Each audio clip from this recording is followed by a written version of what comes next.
जी, Kaif six आज के lecture का आगाज़ करते हैं। लेक्चर नंबर हमारा 25। अच्छा, आज के लेक्चर में हम कोई सब्जेक्ट रिलेटेड कंसेप्ट डिस्कस नहीं करेंगे, बल्कि हम ऐसी टेक्निक डिस्कस करेंगे कि किस तरीके से हम जो कुछ भी पढ़ते हैं उसे अपनी लॉन्ग टर्म मेमोरी में रिटेन कर सकते हैं। यानी कैसे हम जो भी सब्जेक्ट पढ़ते हैं उसे ज़्यादा लंबे अरसे तक अपने जहन में रख सकते हैं।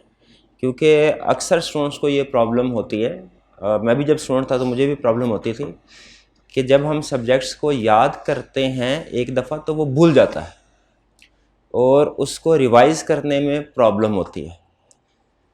तो आज हम इसी इशू के ऊपर डिस्कशन करेंगे कि कैसे हम इसको मैनेज कर सकते हैं। मुश्किल नहीं है कोई। अच्छा, स्टार्ट करते हैं एक छोटी सी एक्सरसाइज से। ठीक है जी मेरे भाई, आप मुझे टेबल्स याद किए हैं, पहाड़ी याद किए हैं? मैं छोटे थे पहाड़ी याद करते थे, याद है आपको? 7 का पहाड़ा सुनाए ज़रा आज। 7 का पहाड़ा जैसे मर्जी सुना, उर्दू में सुना।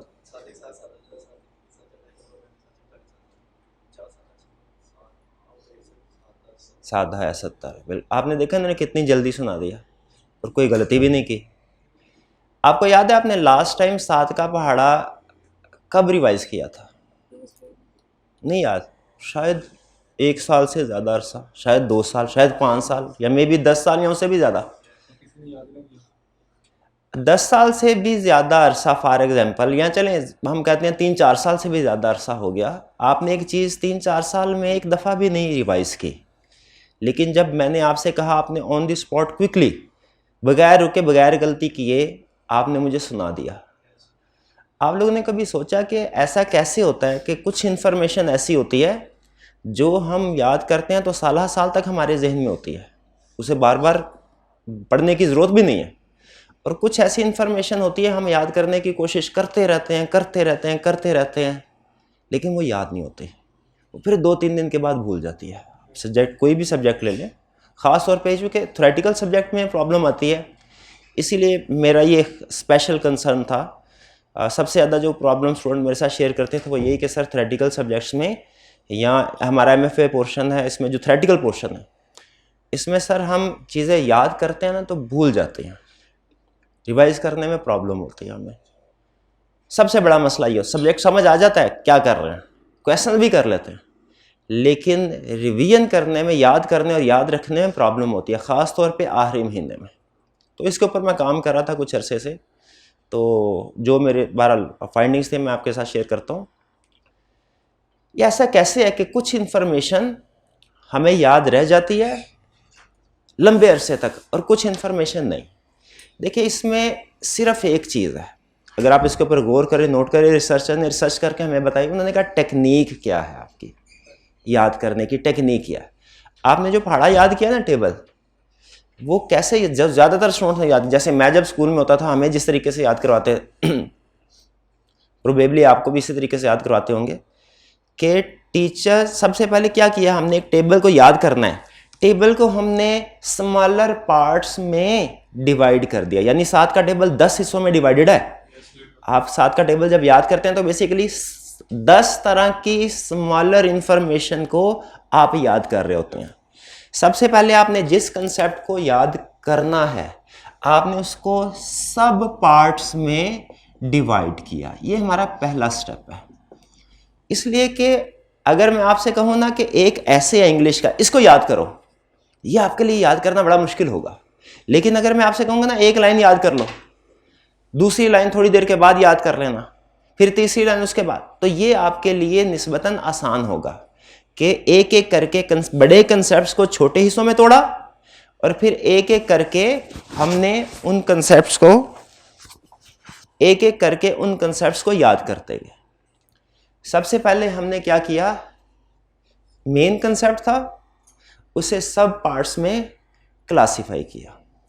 फिर उसके बाद हमने, आपको याद हो तो टेबल्स ऐसी चीज़ थी जिसको हम बार बार रिपीट करते थे, रिवाइज करते थे बार बार। ठीक है, मैं जब स्टूडेंट था, मतलब पहली दूसरी तीसरी क्लास में, हमारे स्कूल में वो बार बार एक बल्कि पूरा दिन होता था, वो शायद जुमेरात का होता था, जिसमें हर जुमेरात को वो पहाड़े सुना करते थे। तो रेपिटेशन, रिवीजन, यानी सब पार्ट्स में क्लासीफाई किया उस कंसेप्ट को, फिर उसकी रेपिटेशन की यानी रिवीजन की, बार बार उसको रिपीट किया। और इस रिपीट करने में एक और चीज को जहन में रखा, क्या कि जो डिफिकल्ट पार्ट है उसके ऊपर फोकस किया। यानी फर्ज कीजिए अगर मुझे सात साता भूल गया क्या था, तो मैं ऐसे नहीं करता था, सात साता भूल गया तो मैं 7 एकम 7 से शुरू को, 7 एकम 7, 7 दूनी 14, 7 21, 7 चौकट। मैं क्या करता था, मैं बैठ के 7 7 49 से पहले वाले और बाद वाले सारे कंसेप्ट साइड में कर देता था। 7 7 49, 7 7 49, 7 7 49, ये जो डिफिकल्ट एरिया था मेरा, इसको मैं बार बार याद करता रहता था। इतना ज्यादा हम रिपीट करते थे, हमारे ज़हन में बैठ जाता था। ये टेक्निक है कि डिफिकल्ट एरियाज के ऊपर फोकस। ये टेक्निक के ऊपर रिसर्चर्स ये कहते हैं, ये मैं रिसर्च ना कहूँ, थोड़ी सिंपल वर्ड्स में आपके साथ शेयर कर रहा हूँ, क्योंकि हो सकता है कुछ वर्ड्स ऐसे हों जो रिसर्च में उन्होंने यूज़ किए हैं, मैं आपके साथ यूज़ करूँ तो शायद कंटेक्स्ट से थोड़ा हटके। मैं इसको यूँ समझ लीजिए कि ट्रांसफ़र करके ईजी वर्ड्स में आपके साथ शेयर कर रहा हूँ। वो कहते हैं ये आप अप्रोच किसी भी कंसेप्ट के ऊपर लगा लें, इस कंसेप्ट के, इस अप्रोच के साथ जो भी कंसेप्ट सीखेंगे आपकी लॉन्ग टर्म मेमोरी में जाएगा, साल तक याद रहेगा, साल तक याद रहेगा। जैसे अभी, और मैं बड़ी एक अजीब बात करने लगा, इसको गौर से सुनिएगा। जैसे अभी भाई से मैंने ऑन द स्पॉट पूछे, एक कंसेप्ट टेस्ट किया, इनको साल हो गए थे, कभी इन्होंने याद नहीं किया, लेकिन फौरन सुना दिया। उसी तरह क्या ये पॉसिबल है कि मैं एग्ज़ाम देने के लिए जाऊं और जिस दिन मेरा एग्ज़ाम, गौर से सुनिएगा, जिस दिन मेरा एग्ज़ाम है ना, उससे 1 महीना पहले तक, फ़र्ज़ कीजिए एक्सट्रीम केस आपके सामने रख रहा हूँ, 1 महीना पहले तक मैंने किताब भी नहीं खोली, लेकिन स्टिल जैसे ही पेपर मेरे सामने आए सारे क्वेश्चंस मुझे याद हों और मैं उनको लिखता जाऊं। कैसा पॉसिबल है? क्वेश्चन ये कि एग्जाम है जिस दिन, उससे 1 महीना पहले तक भी मैंने किताब नहीं खोली, महीने का गैप आ गया, लेकिन स्टिल क्या मैं इस काबिल हो सकता हूं कि एग्जाम में जो भी क्वेश्चन, जो भी कंसेप्ट उसने पूछे हैं मैं उसको बता दूं? इसका जवाब है यस, पॉसिबल है, प्रोवाइडेड आपने जो कुछ सीखा है वो आपकी लॉन्ग टर्म मेमोरी में है। और लॉन्ग टर्म मेमोरी में उसको ट्रांसफर करने के लिए क्या करना पड़ेगा? इस अप्रोच के मुताबिक। वो कहते हैं इस अप्रोच के मुताबिक अगर आप किसी भी कंसेप्ट को याद करते हैं वो आपकी लॉन्ग टर्म मेमोरी में जाएगा, और इंशाल्लाह आप उसके बाद ब्रेक भी दे देना अगर, तो प्रॉब्लम नहीं होगी। वरना आपको पता है बाज़ औक़ात ऐसा होता है कि पेपरों से हफ्ता पहले हमारी 2-3 दिन के लिए तबीयत ख़राब हो जाए, खुदा ना खास्ता किसी की फूड पॉइजनिंग हो जाए, कोई और प्रॉब्लम हो जाए, फैमिली में कोई इशू आ गया जिसकी वजह से उधर मसरूफियत होगी, रिवीजन नहीं कर पाए, तो बहुत से स्टूडेंट ऐसे होते हैं पेपर छोड़ देते हैं। आखिरी 1 महीने में या आखिरी हफ्ते में 2-3 दिन के लिए भी कोई प्रॉब्लम है ना, स्ट्रेस होता है, प्रेशर होता है, तो वो समझते हैं कि अब हमारी तैयारी, रिवीजन नहीं कर सके, पेपर नहीं अटेम्प्ट कर सकेंगे, पेपर छोड़ देते हैं। लेकिन अगर चीज़ें आपकी लॉन्ग टर्म मेमोरी में होंगी तो 2-3 क्या हफ्ता 10 दिन के लिए भी अगर आप नहीं पढ़ सके ना, स्टिल आप कॉन्फिडेंट होंगे, इस काबिल होंगे कि जो कुछ भी वो आपसे पूछे आप उसको बता सकें। ये है अप्रोच। इस अप्रोच को वो नाम देते हैं रिसर्चर स्पेस्ड रेपिटेशन। इस अप्रोच का नाम है स्पेस्ड रेपिटेशन। आप अगर गूगल पे जाके इसको सर्च करना चाहें, इसके बारे में कुछ मज़ीद सीखना चाहें, ज़रूरत नहीं है वैसे, लेकिन अगर देखना चाहें, इसकी ऑथेंटिसिटी को चेक करना चाहें तो चेक कर सकते हैं, स्पेस्ड रेपिटेशन।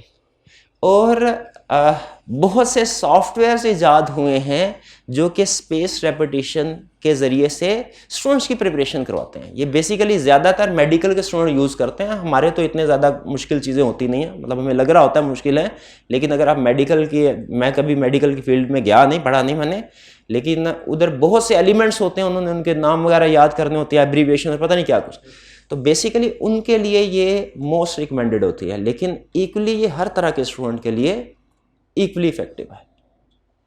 इसमें होता क्या, बेसिकली बहुत से सॉफ्टवेयर्स हैं, मैंने रिसर्च करके एक सॉफ्टवेयर जो है उसको सेलेक्ट किया हुआ है, उसका नाम है ब्रेनस्केप। ब्रेनस्केप, BRAINSCAP, ब्रेनस्केप सॉफ्टवेयर, ठीक है। इसमें वो सिंप्लिसिटी को भी सामने रखा है, यूज़र फ्रेंडली होने को भी सामने रखा है, फिर उसके बाद ये आपके लैपटॉप पे भी, कंप्यूटर वगैरह पे भी चल जाए, आपके मोबाइल पे भी चल जाए, बहुत से फैक्टर्स को सामने रख के, बहुत से दूसरे सॉफ्टवेयर को भी इवैल्यूएट करके ये फाइनल मैंने सेलेक्ट किया कि ब्रेनस्केप के ऊपर हम प्रैक्टिस करेंगे।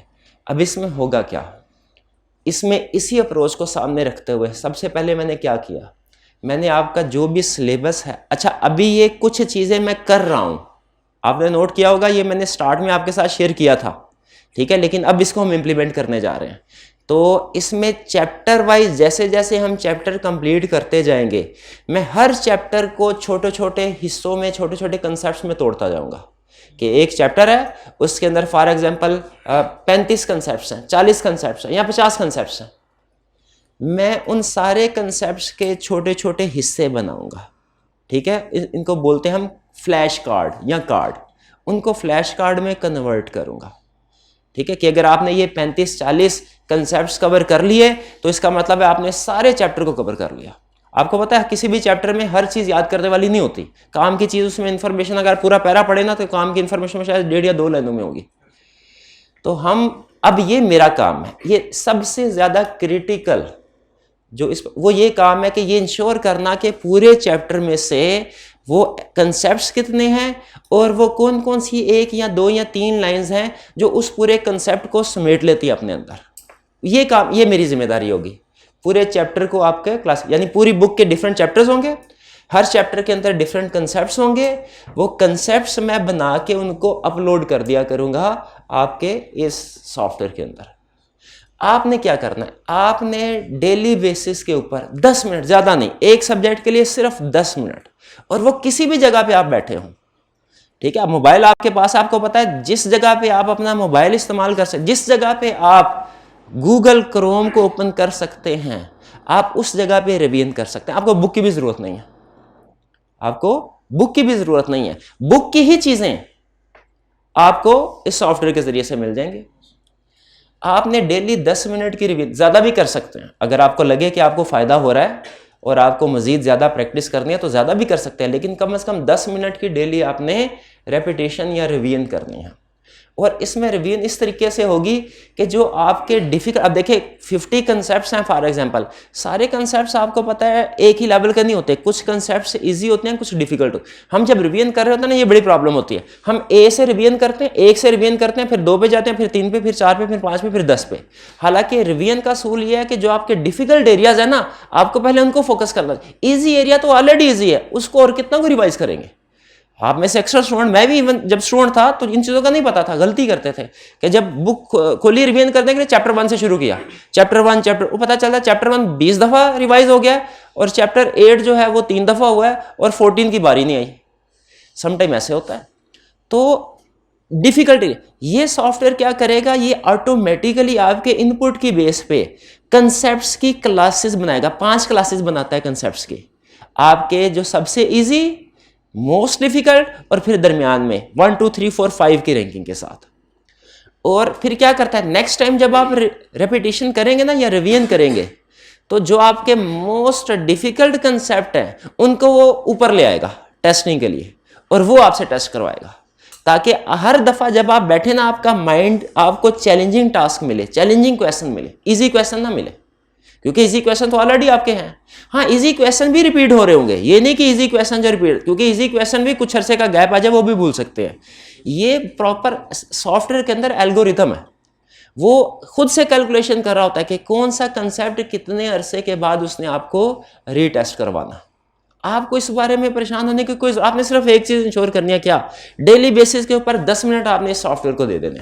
अच्छा, इसका रिजल्ट फौरी तौर पे नहीं आएगा, इसका ये ज़हन में रखिए।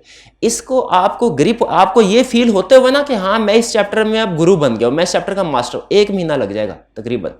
1 महीने के बाद आपने 1-2 दिनों में इस सॉफ्टवेयर को इवेल्युएट नहीं करना कि ये इस काबिल है कि नहीं, मैं इसके ऊपर टाइम लगाऊँ। ये टेस्टेड एंड ट्रस्टेड सोल्यूशन है, बेफिक्र रहे, वर्ल्ड वाइड यूज़ हो रहा है, ठीक है, बेफिक्र। हमारे पाकिस्तान में शायद ये नई चीज़ हो, वैसे मैं देख रहा था कि पाकिस्तान में भी कुछ 2-3 टीचर्स ऐसे हैं जो सीए के प्रोफेशन में नहीं, दूसरे प्रोफेशन में ऑलरेडी इसको यूज़ कर रहे हैं। लेकिन चूंकि हमारा, आपको पता है, सोसाइटी जो है, एनवायरनमेंट है, वो इतना हाईटेक ओरिएंटेड नहीं है, तो इसीलिए यहाँ पे यूज़, लेकिन ये टेस्टेड एंड ट्रस्टेड सोल्यूशन है। बेफिक्र हो कि आपने इसके ऊपर टाइम इन्वेस्ट करना है, इंशाल्लाह टाइम ज़ाया नहीं होगा। अप्रोच बता दी क्या है आपको। अच्छा, अब मैं आपके साथ शेयर करता हूँ कि आपने इसको यूज़ कैसे करना है। आपके पास यूज़ करने के लिए दो ऑप्शंस हैं। आप चाहें तो इसे कंप्यूटर पे भी यूज़ कर सकते हैं, लैपटॉप वगैरह पे, चाहे तो मोबाइल पे भी यूज़ कर सकते हैं।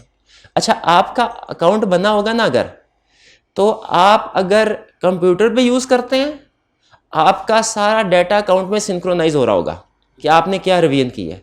अगर आप आज अपने कंप्यूटर पे बैठ के प्रैक्टिस करते हैं और कल मोबाइल पे करते हैं, तो आपका जो कंप्यूटर पे बैठ के प्रैक्टिस की होगी ना, वो मोबाइल के साथ सिंक्रोनाइज होगी। और एक दिन मोबाइल पे की, अगले दिन कंप्यूटर पे की प्रैक्टिस, तो मोबाइल की जो प्रैक्टिस है वो भी सिंक्रोनाइज हो जाएगी कंप्यूटर के साथ, क्योंकि बैकएंड पे आपका एक ऑनलाइन अकाउंट बना हुआ है। आप चाहे कंप्यूटर के जरिए से एक्सेस करें, चाहे मोबाइल के जरिए से एक्सेस करें, आपका सारा डाटा सिंक्रोनाइज हो रहा होगा। ठीक, आपने करना क्या, आप ये ज़हन, ये फ़र्ज़ कीजिए कि आप कंप्यूटर इस्तेमाल कर रहे हैं और कंप्यूटर के साथ अब आप चूँकि क्लास में बैठे हुए हैं, जो ऑनलाइन वाले स्टूडेंट हैं वो भी अपने सामने कोई मोबाइल रख रहे हैं, और मेरा ख्याल है ज़्यादातर आप प्रैक्टिस शायद मोबाइल पे करेंगे, लेकिन कंप्यूटर पे भी कर सकते हैं, मोबाइल पे भी कर सकते हैं, दोनों पे चलेगा। मोबाइल अपने सामने रखिए जी। ऑनलाइन वाले स्टूडेंट्स जो ये देख रहे हैं वो भी मोबाइल को अपने सामने रखिए। यहाँ साइड पे अगर कंप्यूटर पे यूज़ करना है तो साइड पे कोई और टैब ओपन कर लें और वहाँ पे हम फिर अकाउंट बनाएंगे।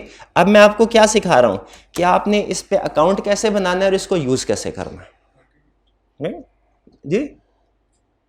जी, मोबाइल आपके पास है, शाबाश, सामने रखिए मोबाइल, और अब आप जाइए, साइट है हमारी BRAINSCAPE, brainscape.com। ठीक है, नज़र आ गई, brainscape.com, इस पे जाइए।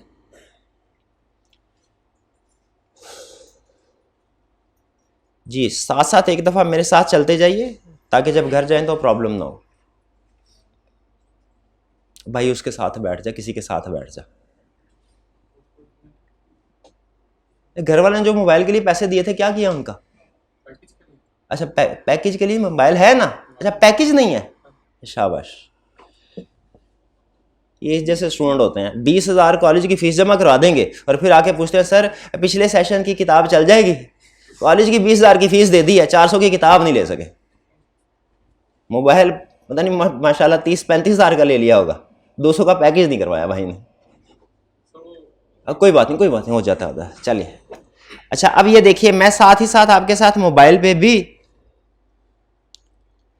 ये सारे स्टेप्स कर रहा हूँगा।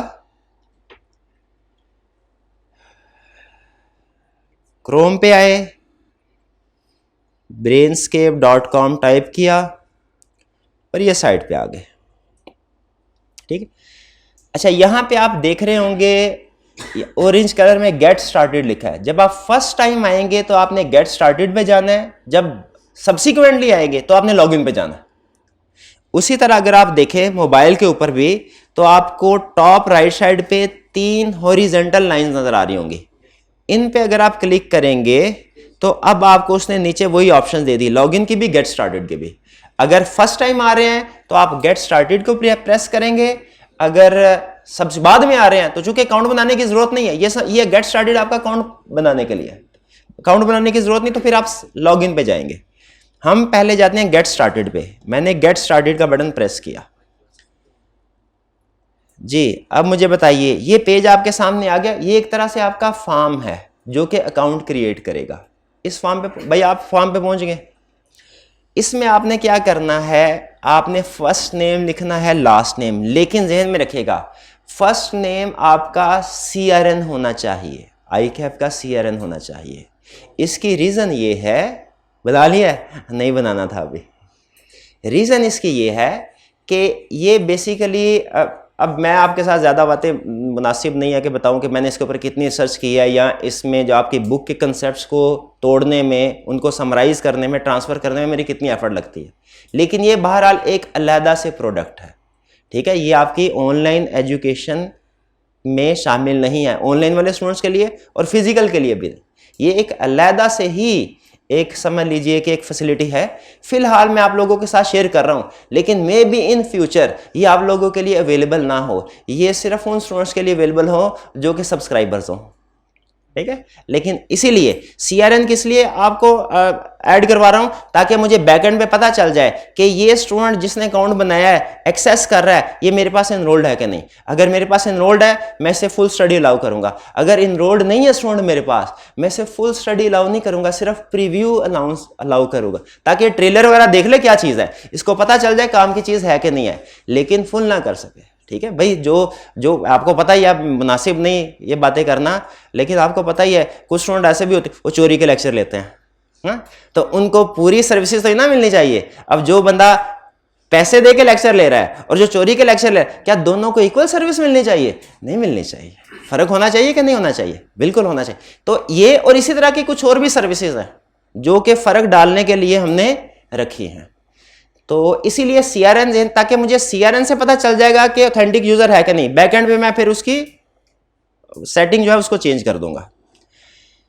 चलिए, फर्स्ट नेम कोई बात दोबारा बना ले, नो प्रॉब्लम, दोबारा बना लीजिए, कोई, ये फ्री है स्टूडेंट के लिए, फ्री है। मतलब पेड वर्जन भी इसका है, लेकिन आपको पेड वर्जन बाय करने की जरूरत नहीं, आप फ्री वर्जन यूज करेंगे। दोबारा बना लीजिए, कोई पैसे नहीं इसके ऊपर लगेंगे।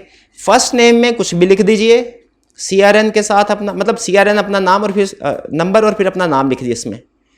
लास्ट नेम में कुछ लिख लें, जैसे फर्ज कीजिए मेरा CRN, मेरा नाम है मोहम्मद आसिफ और CRN नंबर मेरा फर्ज कीजिए है 1 2 3 4 5 6, तो मैं 1 2 3 4 5 6 लिख के मोहम्मद आगे लिख दिया आसिफ। फिर इसके बाद ईमेल एड्रेस कोई सा भी दे दे, कोई टेंशन नहीं, hotmail.com। पासवर्ड कुछ भी रख लीजिए, नहीं ये मुझे शो नहीं, पासवर्ड वगैरह मुझे शो नहीं होगा भाई। आपके पासवर्ड को लेके मैंने करना भी क्या होगा, क्या उसमें। फिर इसके बाद एक्सेप्ट टर्म्स, इसको क्लिक करना है, एक्सेप्ट टर्म को लाजमी क्लिक करना है। सेम आपके स्टेप्स होंगे मोबाइल के ऊपर। आपने अपना नेम लिखना है, first name last name, first name में CRN जरूर होना चाहिए, ईमेल,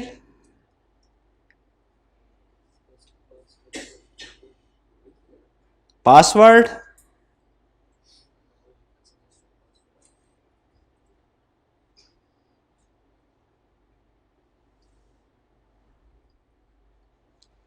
एक्सेप्ट टर्म पे क्लिक किया और फिर इसके बाद कर देना आपने रजिस्टर। ये रजिस्टर का बटन मैंने मोबाइल पे भी दबा दिया और लैपटॉप पे भी, ये अकाउंट क्रिएट हो गया। क्लियर? यहां तक साथ है, इसको क्रॉस कर लें, हाउ वुड यू लाइक, इसको छोड़ें। यहां तक आ गए, अकाउंट बन गया। चलिए अब इसको, ये आपको छोटे मोटे स्टेप्स बता रहा है जो मैं आपको अभी बता रहा हूं ना कि किस तरीके से आपने उसको यूज करना है। सिस्टम के अंदर भी उन्होंने ट्यूटोरियल डाला हुआ है, लेकिन उसको आपको देखने की पढ़ने की जरूरत नहीं है। सारे स्टेप्स मैं आपके साथ डिस्कस कर रहा हूं, एक्सप्लेन कर रहा हूं। इसको क्रॉस कीजिए, राइट साइड पे, और मोबाइल में भी इसी तरह अब अकाउंट बन गया। आप अकाउंट बन गया तो दोबारा आप ब्रेनस्केप की साइड पे आप जब भी आएंगे ना, इवन अभी भी अगर आप आउट होके तो दोबारा ब्रेनस्केप की साइड पे आते हैं, तो टॉप पे उसी तरह आपको राइट साइड पे 3 हॉरिजॉन्टल लाइन नजर आ रही होंगी। इनको जब आपने अब क्लिक करना है, अब चूंकि आप लॉगिन हो चुके हैं तो वो आपको माई क्लासेस सबसे ऊपर शो करवा रहा होगा, आपने माई क्लासेस के ऊपर क्लिक करना है। मोबाइल पे ये माई क्लासेस आ गई, और सिस्टम के अंदर अगर आप हैं तो ये क्लिक करेंगे, एक्सटेंड करेंगे साइड बार को, और ये आपके सामने आपको नजर आ रहा है माई क्लासेस। ये आपकी क्लासेस है। ये पहली क्लास बाय डिफॉल्ट आपके अकाउंट में वो ऐड कर देता है, इसकी जरूरत नहीं है। जैसे अगर मैं इसको कैंसिल करना चाहूं, ये क्रॉस किया, अब ये क्लास मेरे अकाउंट से रिमूव हो गई। तो समझ लीजिए पहली क्लास वो टेस्टिंग के लिए इंक्लूड करते हैं। अब मैं वापस मेन पेज पे आ गया, लेकिन कोई प्रॉब्लम नहीं, अब चूंकि मैं लॉग इन कर चुका हूं, मैं क्लिक करूंगा, माई अकाउंट पे आ जाऊंगा। अगेन मैं माई अकाउंट आ गया, और यहां पे माई क्लासेस, यहां तक पहुंच गए। अब आपने क्या करना है, अब आपको मैं एक कोड दूंगा, उस कोड को जब आप एंटर करेंगे, URL है, उसको जब आप एंटर करेंगे तब आप मेरे उस पेज पे पहुंच जाएंगे जो मैंने खास तौर पे आपके लिए क्रिएट किया हुआ है। अब वो कहाँ पे है, आपको ये मैंने पेज दिया होगा। ऑनलाइन वाले जो स्टूडेंट्स हैं, आपके लिए जो इसका यूआरएल है वो मैं ऑनलाइन क्लास में शेयर, वो आपके पोर्टल पे शेयर कर दूंगा। फिजिकल में जो स्टूडेंट बैठे हुए हैं वो अगर आप देखें तो इस पेज पे जो आपको ये सारे स्टेप्स मैं एक्सप्लेन कर रहा हूं ना, ये रिटन फॉर्म में भी मैंने दिए हैं, ताकि घर जाके जब आपको कोई स्टेप भूल जाए आप उसको देख सके कि ये स्टेप क्या था। इसमें अगर आप देखें तो स्टेप 4 में आपको एक लिंक नजर आ रहा होगा, ठीक है। आइए इस लिंक को टाइप करते हैं। ये लिंक आपने ऊपर बार में टाइप करना है। ये क्या है, www.brainscape.com/p/ अब आगे जो भी लिखा हुआ है ना ये आपने टाइप करना है, ठीक है। इसमें स्मॉल या कैपिटल अल्फाबेट से फर्क नहीं पड़ता, यानी आप चाहे तो 2YF लिखा हुआ है अगर, तो Y को स्मॉल में लिखे या कैप्स में लिखे, इससे फर्क नहीं पड़ता। तो हम इसको टाइप करते हैं 2YFZJ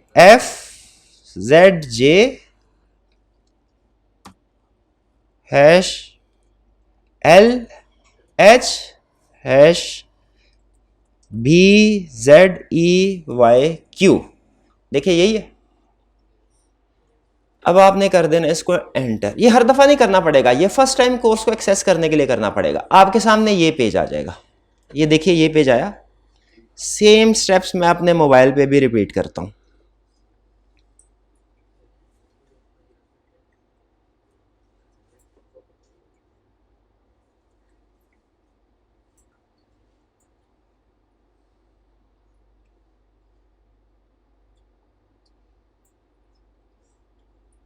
कीजिए, शाबाश।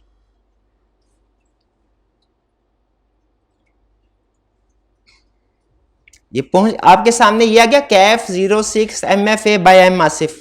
कोई ऐसा स्टूडेंट जिसके सामने ये ना आया हो?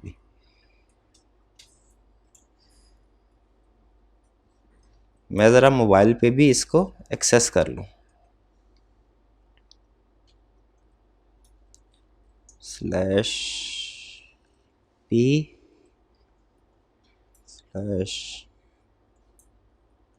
/2YF/LH/BZEYQ एंटर किया जी, ये आ गया सामने, CAF 6 MFA by M Asif autumn 2022। Clear, पहुंच गए सारे। यहां पे अब है स्टार्ट स्टडिंग। स्टार्ट स्टडिंग पे आपने क्लिक कर देना है। इसके बाद आइंदा जब कभी आप ब्रेनस्केप को ओपन करेंगे ये कोर्स ऑटोमेटिकली आपके अकाउंट में ऐड हो जाएगा। जैसे स्टार्ट स्टडिंग पे क्लिक करेंगे ये कोर्स आपके अकाउंट में ऐड हो जाएगा। ये मैंने क्लिक किया मोबाइल पे, ये मैंने क्लिक किया कंप्यूटर पे। अब ये देखिए ये आपकी माई क्लासेस के अंदर ऐड हो गया। अच्छा, ये है आपका सब्जेक्ट, ये देखिए ऊपर ये है आपका सब्जेक्ट, ये नीचे चैप्टर्स हैं। मैंने अभी फिलहाल सिर्फ एक चैप्टर के आपको ट्रायल बेसिस के लिए यूं कह लीजिए, ये ईद की छुट्टियों में टाइम मिलेगा इंशाल्लाह, और उसके बाद मैं बाकी के भी जो चैप्टर्स हैं हमारे जैसे जैसे कंप्लीट होंगे वो ऐड करता जाऊंगा। फिलहाल मैंने सिर्फ एक चैप्टर कास्ट ऑफ फाइनेंस या कास्ट ऑफ कैपिटल जो है इसके कार्ड्स बनाए हैं आपको एक्सपेरिमेंट देने का, आपको समझ लीजिए ये बताने के लिए, डेमो देने के लिए कि किस तरीके से सिस्टम काम करेगा। अब वो कह रहा है आपने डेक को सेलेक्ट करना है। अच्छा, इसको सिस्टम की लैंग्वेज में ना ये हमारा चैप्टर होगा, चैप्टर के अंदर कार्ड्स होंगे यानी कंसेप्ट्स होंगे, लेकिन ये जो सॉफ्टवेयर की लैंग्वेज में ये ऊपर है इसको वो बोलते हैं क्लास, ये क्लास है। जो चैप्टर है इसको बोलते हैं डेक, और इसके अंदर जो कंसेप्ट्स होंगे इनको बोलते हैं कार्ड्स। तो आप एक वक्त में एक से ज्यादा चैप्टर्स को भी सिलेक्ट कर सकते हैं, अगर एक से ज्यादा चैप्टर मैंने ऐड किए होंगे, और एक वक्त में एक चैप्टर की भी रिवीजन कर सकते हैं। जैसे अगर यहाँ पे फर्ज कीजिए चैप्टर 12 है, उसके बाद 17 भी है, 11 भी है, और आप चाहते हैं कि इस वक्त अगर बैठे हुए ना आप एक चैप्टर की रिवीजन करनी है अगर आपने, तो जिस चैप्टर की रिवीजन करनी है उसके ऊपर क्लिक करेंगे।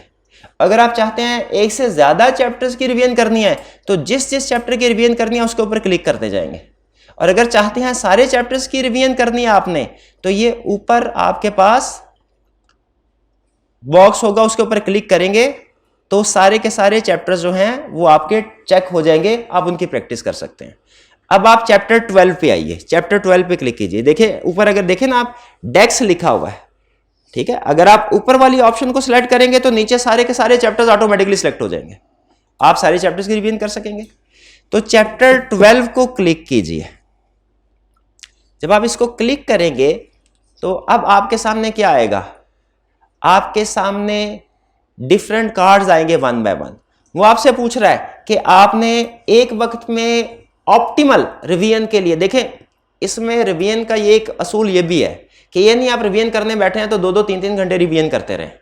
रिवीजन जो है इंटरवल उसका ज़्यादा होना चाहिए, उसकी ड्यूरेशन कम होनी चाहिए। यानी एक दिन में अगर फर्ज कीजिए आपने 30 मिनट रिवीजन करनी है ना, तो सिस्टम ये कहता है कि आपने 10-10 मिनट के इंटरवल के साथ रिवीजन करनी है, 30 के 30 मिनट एक दिन में नहीं कर देने। तो इसीलिए ऑप्टिमल ड्यूरेशन 10 मिनट या 10 कार्ड आप सेलेक्ट कर सकते हैं। तो उसने आपको ऑप्शन दी है 10 कार्ड सेलेक्ट करना चाहते हैं या अपनी मर्जी के मुताबिक जितने मर्जी सेलेक्ट करना चाहते हैं, वो आपकी मर्जी है। अगर आप अपनी 10 कार्ड ही सिलेक्ट करना चाहते हैं तो स्टडी 10 कार्ड कर लें, वो आपको 10 कार्ड की रिवीजन करवाएगा। बाद में अगर आप दोबारा रिवीजन करना चाहें दोबारा भी कर सकते हैं, लेकिन 10 कार्ड के बाद वो आपको ब्रेक दे देगा। तो अगर 10 कार्ड की रिवीजन करना चाहते हैं वो कर लें, वरना क्रॉस कर दें। अच्छा, अब ये आपके सामने पहला कंसेप्ट आ गया। पहला आपने क्या करना है, मोबाइल पे भी देखे, which components are included in term capital, ऊपर ये क्रॉस कर दें। ये चूंकि हमने वो लिंक के जरिए पहुंची है तो वो कह रहा है कि पूछ रहा है हमसे कि ये वही है जहां पे पूछना चाहते थे कि नहीं। क्वेश्चन हमारे सामने आएगा, वो कह रहा है आपने इस क्वेश्चन का आंसर अपने जहन में लेके आना है। जैसे which components are included in the term capital, आप बताइए कैपिटल में कौन कौन से कंपोनेंट्स इंक्लूडेड होते हैं, याद करें, कोई नहीं। टर्म का कॉस्ट ऑफ कैपिटल कैलकुलेट करते हैं ना, टर्म कैपिटल में कौन कौन से कंपोनेंट है, इक्विटी एंड लोन। इक्विटी, अच्छा इक्विटी में क्या क्या, वो डिटेल बताए ना जिनकी कैलकुलेशन करते हैं। Shares, preference shares, debentures. फर्ज कीजिए चौथा में याद नहीं आ रहा, ठीक, ऐसे होगा रिवीजन में, ऐसे होगा। आपको कंसेप्ट कंप्लीटली याद तो नहीं होगा। आपने जब अपनी वैल्यूएशन अपना आंसर दे दिया ना, या आपने खुद आंसर बनाना है, फिर आपने रिवील आंसर पे क्लिक करना है।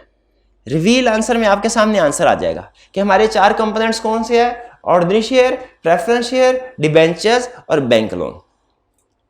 ठीक है, ये आपकी रिवीजन हो गई एक तरह से, जब क्वेश्चन आपके सामने और सोल्यूशन आपके सामने आया। जब रिवीजन हो गई फिर आपने क्या करना है, रेट करना है how confidently you new the answer. आपने खुद से अब सेल्फ वैल्यूएशन करनी है कि आपको ये कंसेप्ट रिवाइज करने में कितना टाइम लगा। जितना जल्दी आपने आंसर कर दिया इसका मतलब है आप उतने ज्यादा कॉन्फिडेंट थे, और कितने ज्यादा चीजों को आपने इंक्लूड किया। अगर आपने सारी चीजों को अपने आंसर में इंक्लूड कर लिया इसका मतलब है आप मोस्ट कॉन्फिडेंट है। तो ये 2 चीजें, एक ड्यूरेशन को जहन में रखिएगा कि कितना टाइम लगा आपको कंसेप्ट रिवाइज करने में, और दूसरा अपने सारे कंसेप्ट्स को इंक्लूड कर दिया कि नहीं कर दिया। अगर फर्ज कीजिए सारे कंसेप्ट्स को इंक्लूड कर दिया, आपने अपने आप को नंबर देने हैं 5 में से 5, सारे कंसेप्ट्स को, ये 5 में से नंबर। और अगर आप फर्ज कीजिए कोई क्वेश्चन ऐसा था आपको उसका कुछ भी पता नहीं था, आपने उसको 1 मार्क देना। और अगर आप समझते हैं कि दरमियान में थे, यानी 50% आता है 50% नहीं आता, तो फिर आपने 3 मार्क्स देने। यानी अगर 100% आपने क्वेश्चन को आंसर कर दिया 5, 80% आंसर कर दिया कितने मार्क्स देंगे 4, 60% आंसर किया 3, 40% आंसर किया 2, 20% आंसर किया तो 1। ये है कॉन्फिडेंस में। इससे सिस्टम को पता चलेगा, ये आपकी इनपुट से पता चलेगा कि ये कंसेप्ट आपके लिए इजी था कि डिफिकल्ट था। अगर ये आप इसको परफेक्टली आंसर करते हैं तो वो कहेगा कि you rated card A 5, it should not repeat for a while. इसका मतलब क्या हुआ कि चूंकि ये कंसेप्ट आपको आता है, अब जब नेक्स्ट रिवीजन में वो आपको ये कंसेप्ट सामने नहीं लाएगा। आपकी नेक्स्ट जो 2-3 रिवीजन होंगी ना, उनमें ये कंसेप्ट आपके सामने शायद ना आए, दूसरे कंसेप्ट आएंगे जो आपने डिफिकल्ट रेट किए होंगे, यानी जिनको 1, 2 या 3 किया होगा। सिस्टम क्या करता है, आप जो इनपुट देते हैं उसमें 1, 2, 3 वालों को बार बार रिपीट करवाता है और 4 और 5 वालों को कम रिपीट करवाता है। भाई उसकी वर्किंग समझ आ गई क्या है। अब आगे चलते हैं। What is the cost of A bank loan. अब ये फार्मूला आपके जहन में आना चाहिए। बैंक लोन की कॉस्ट क्या है? रेट ऑफ इंटरेस्ट इंटू 1, ये कॉस्ट ऑफ बैंक लोन है। अच्छा चलिए आंसर रिवील करते हैं। Rate of interest into 1 minus T, और टी से क्या मुराद है? टैक्स। अब इसका मतलब है ये आपने फार्मूला आसानी से बता दिया। इसको आप क्या रैंक करेंगे भाई बताइए? 5। चलिए ये 5 हमने कर दिया, ये हमारा आ गया 5। अब नेक्स्ट क्वेश्चन में हमारे सामने ले, what is the cost of irredeemable debenture? Irredeemable debenture की कॉस्ट क्या है? इररिडीमेबल डिबेंचर की इंटरेस्ट डिवाइडेड बाय प्राइस। अच्छा इंटरेस्ट बाई ने का नहीं, एक मिनट है, इंटरेस्ट डिवाइडेड बाय प्राइस। चलिए हाँ जी, cost of interest into 1 minus t है, टैक्स की एडजस्टमेंट वो हम भूल गए थे, ठीक है, डिवाइडेड बाय प्राइस। ठीक है, नीचे उसने बता दिया प्राइस से क्या मुराद है और टी से क्या मुराद है। अच्छा अब आप बताइए आप इसको कितना रैंक करते हैं? 4। भाईजान गलत, एक ही फार्मूला था वो भी गलत बताया, 4 तो रैंक ना कर यार, 2 कर लो, जो 3 कर लो, टैक्स की एडजस्टमेंट नहीं, चले ठीक है 3 कर लेते हैं, 3 पे, ठीक है, ताकि ये आपकी नेक्स्ट रिवीजन में आ जाए। What is the cost of redeemable debenture? IRR after tax. अच्छा चलिए आंसर रिवील करते हैं, ये क्या कहता है? IRR using after tax cash flow. बिल्कुल ठीक है, इसका मतलब हमने इसको 5 रैंक कर दिया, ये हमें आंसर आता है। How IRR is calculated? NPV at lower rate, NPV at higher rate, so using the formula बताइए। हाँ जी आप बता दो भाई, फार्मूला बता। Lower rate plus NPV at lower rate divided by NPV at lower rate minus NPV at higher rate multiply by difference. चलिए answer को reveal करते हैं। क्या कह रहा है? कह रहा है कैलकुलेशन 3 स्टेप्स में होती है। पहले एनपीवी कैलकुलेट करें लो रेट पे, फिर एनपीवी, ये भी सही दिया, फिर इंट्रापोलेट करें रिजल्ट को low rate plus NPV at low rate divided by NPV at low rate minus NPV at higher rate into difference in rate. वही फार्मूला है। अब आप कितने अपने आप को रैंक करेंगे? एक गलती कर गए थे, हाँ गलती कर गए थे, थोड़ी सी गलती, तो इसीलिए हम इसको बेहतर है 4 मार्क्स दें, लेकिन जब मेरे 5 भी देते हैं प्रॉब्लम कोई नहीं है, रेपिटेशन 5 के केस में भी आएगी। ठीक है, फिर वो कह रहा है, अच्छा फिर आगे दोबारा क्वेश्चन आ गया और वो कह रहा है, उसने कहा कि भाई ये मैं पहले पूछ चुका था, लेकिन आप दोबारा किस लिए देख रहे हैं इस कार्ड को? क्योंकि आपने इसको आंसर ठीक नहीं किया था, कंप्लीट आंसर नहीं किया था, ये आपको सिखा रहा है। तो विच कंपोनेंट्स, अब दोबारा बताइए, इक्विटी कैपिटल में कौन? Preference share, ordinary share, bank loan, demat. अब देखिए, अब चारों, अभी थोड़ी देर पहले इनको नहीं, चौथा नहीं याद आ रहा था, अब चारों याद आ गए। यही इसका काम है सॉफ्टवेयर का, कि जो आपके वीक एरियाज होंगे उनके ऊपर काम आहिस्ता आहिस्ता बैकएंड पे करता है। इसका काम आहिस्ता आहिस्ता है, लेकिन काम इसका पक्का है, ये ज़हन में रखिएगा। इसी तरीके से आप चलते रहेंगे। आपके जब 10 क्वेश्चन हो जाएं या उससे पहले भी आप सेशन को खत्म करना चाहें कर सकते हैं। जैसे अभी मुझे कोई काम पड़ गया, मैं प्रैक्टिस कर रहा था कोई काम, नो प्रॉब्लम, इसको क्लोज करते हैं। वो आपका अभी तक की जितनी भी प्रैक्टिस है उसका डाटा सेव हो चुका है। अगली दफा घर वालों ने कहीं काम करने के लिए भेज दिया, घर वालों ने कहा जाओ भाई ईद है, मेहमान है, जाओ नान लेके आओ। हमने कहा अच्छा ठीक है, नान लेने के लिए गए, वहां पे देखा लाइन लगी हुई थी। हमने कहा कोई बात नहीं, घर में कंप्यूटर पे बैठ के काम कर रहे थे, यहाँ पे मोबाइल पे ओपन कर लेते हैं, मोबाइल पे ओपन करके प्रैक्टिस कर लें। देखिए आप 3-4 मिनट भी अगर आप इसको दे देते हैं ना, वैसे तो 10 मिनट 10 कार्ड है कहते हैं 10 मिनट, लेकिन आपने देखा अगर आप एक कार्ड का आंसर करने में कोई 30 सेकंड में भी आंसर कर सकता है बंदा, अगर छोटे छोटे क्वेश्चन हो। बड़ा क्वेश्चन जैसे IRR कैसे कैलकुलेट करनी है, उसमें शायद 1 मिनट लग जाए, वरना बहुत से ऐसे भी क्वेश्चन हैं जिन पे 1 मिनट से कम टाइम लगता है। तो आपको कहीं पे 5-7 मिनट का टाइम कहीं पे भी मिले, कहीं पे भी मौजूद हो, तो आप इसको यूटिलाइज कर सकते हैं। ये आपके ना जो छोटा छोटा नॉर्मल लॉस होता है ना, उसको एक इफेक्टिव टाइम में कन्वर्ट करेगा। नॉर्मल लॉस क्या होता है कि हम ये सोच रहे होते हैं भाई तसल्ली के साथ सारे एनवायरनमेंट बनेगा ना स्टडीज का, मैं तब पढ़ूंगा जब मुझे कोई डिस्टर्ब करने वाला ना हो। लेकिन ये प्रैक्टिस क्या इंश्योर करवाएगी आपको ये सॉफ्टवेयर, कि आप अगर कहीं पे भी मौजूद हैं, आपके पास 5-7 मिनट आप रिवीजन कर सकते हैं। आपको अपना एनवायरनमेंट बनाने की जरूरत नहीं, आपको रिवीजन करने के लिए किताब खोलने की जरूरत नहीं है। ठीक है, और वो ऑटोमेटिकली आपके साथ छोटे छोटे, और देखिए छोटे छोटे क्वेश्चन है, कोई प्रॉब्लम भी नहीं है, ठीक है, आप फौरी आंसर कर सकते हैं, आपको फौरी पता चल जाएगा ये मुझे आता या नहीं आता। इस तरीके से वैल्यूएशन करेंगे इंशाल्लाह 1 महीने के अंदर अंदर। मैं फिर कह रहा हूं टेस्टेड एंड ट्रस्टेड सोल्यूशन है, 1 महीने के अंदर अंदर आपकी सब्जेक्ट के ऊपर ग्रिप आ जाएगी। आपसे कोई सोए होंगे उठा के भी पूछेगा ना IRR का फार्मूला बताओ, आप उसे फौरन 10 सेकंड, जैसे भाई ने 7 का पढ़ा सुनाया, फौरन उसी वक्त आप उसे IRR कैलकुलेट करने का फार्मूला से बता देंगे, और जो भी दूसरे आगे टेक्निकल कंसेप्ट्स आएंगे, ठीक है। और इसमें बैक एंड पे याद रखें मेरा एक ही ऑब्जेक्टिव था कि हमारा स्टूडेंट इस काबिल हो कि जब वो एग्जाम की प्रिपरेशन आखिरी दिनों में कर रहा हो ना, तो उसे ये ना हो कि मैं 8 घंटे में पूरा सब्जेक्ट कैसे रिवाइज करूंगा। वो कहे मुझे रिवाइज करने की जरूरत ही नहीं है, मैं अगर कल मेरा पेपर है, आज सारा दिन मैं किताब ना भी खोलूं ना, कुछ भी ना पढूं, फिर भी मैं इतना कॉन्फिडेंस मुझ में होना चाहिए, मैं कल पेपर देने के लिए जाऊंगा, मुझे सारा कुछ आता होगा। और इंशाल्लाह आता होगा, सिर्फ बात नहीं कर रहा, मैं फिर बता रहा हूं टेस्टेड एंड ट्रस्टेड सॉल्यूशन आता होगा, लेकिन शर्त क्या है, आपने कंसिस्टेंसी के साथ प्रैक्टिस करनी है। कल डेली बेसिस के ऊपर 10-15, ज्यादा टाइम नहीं है, 10-12 minute 10-12 minute 8-10 minute daily basis के ऊपर एक सब्जेक्ट के ऊपर देते जाएं, इंशाल्लाह आपका सब्जेक्ट टाइमली रिवाइज भी होता रहेगा, प्रिपेयर भी होता है, और आप खुद फील करेंगे, क्वेश्चन प्रैक्टिस करते हैं वो खुद फील करेंगे कि चीजें कैसे आपके माइंड में आ रही है। क्लियर हुआ? तो ये था हमारा आज के लेक्चर का ऑब्जेक्टिव। हमने कोई सब्जेक्ट से रिलेटेड कंसेप्ट नहीं पढ़ा, लेकिन ऐसी चीज सीखी जो आइंदा इंशाल्लाह हमारे पूरे ये कैरियर में हमारे काम आएगी। अभी ये मैं आपको सिखा रहा हूं, ठीक है। जब आप C5 लेवल पे फॉर एग्जांपल पहुंचेंगे या कोई दूसरे सब्जेक्ट्स में पहुंचेंगे, उसमें शायद आपके टीचर इस टेक्निक को यूज ना कर रहे हो, लेकिन अगर आप इसके साथ फेमिलियर हो गए ना, अकाउंट आपका बन गया हुआ है, आप खुद से भी फ्लैश कार्ड बना सकते हैं अपने लिए।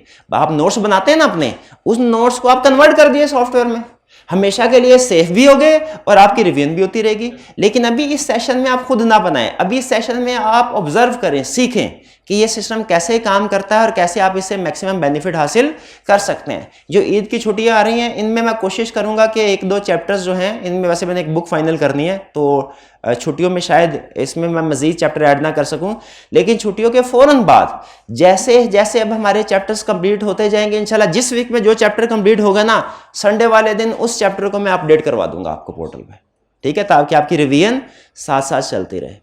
क्लियर हो गई?